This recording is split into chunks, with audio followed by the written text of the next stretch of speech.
to pass on a little vision to you. I'm a big proponent that when you go through and understand the history of where God has taken us as a church, you can also better understand who we are today and where God's taken us in the future. Well, we are a church that was founded in 1954. It was called Jewel Baptist Church. And a couple years later, they actually changed their name to Southwest Baptist Church. As the years went on, it became a church that sometimes would get to be 250, 200, then it would move down to 100, and then they would try to grow again, and then they would decline. And as the years went on, they finally became a church of decline.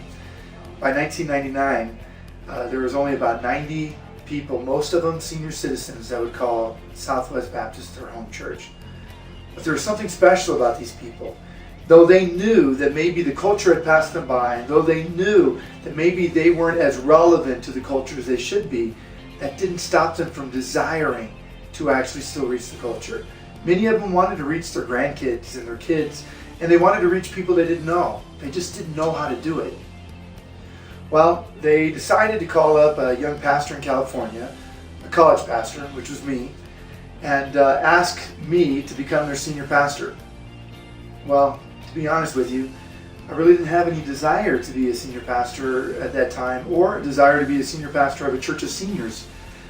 But as we continued to talk, a marriage, as you will, started to come about. We started to realize that the same desire to reach people was the heart of both of us. And so we came up with a plan. Why don't we do what's called a restart, which really means that you take an old established church and then you restart it, reignite it, almost like a church plant. In fact, we treated it just like a church plant. And so on Easter 2000, after we sent lots of mailers and we went door to door, we had prayer vigils, we invited our friends, we started small groups. On Easter 2000, 250 people showed up. We couldn't believe it. It was awesome.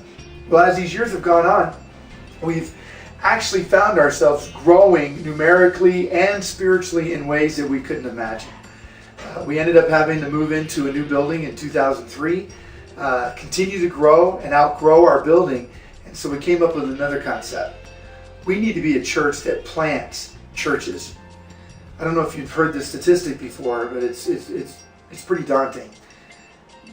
A church will bring more people to the Lord in its first 5 years than it will the rest of its history combined. The average church will bring more people to the Lord in its first 5 years than it will the rest of its history. Now, that's not true of every church, and in our case, it so far has not been that true. We obviously are still bringing people to the Lord, but not at the same level as we did the first 5 years.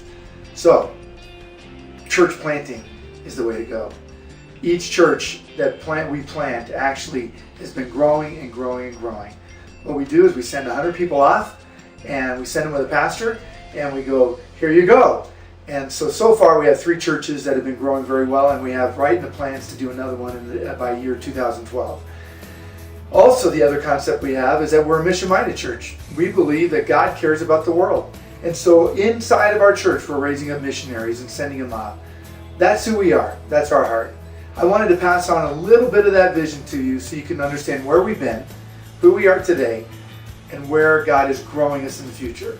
I so pray that you want to be a part of this and are a part of this, because God's role and goal in this church is huge, and His vision is daunting.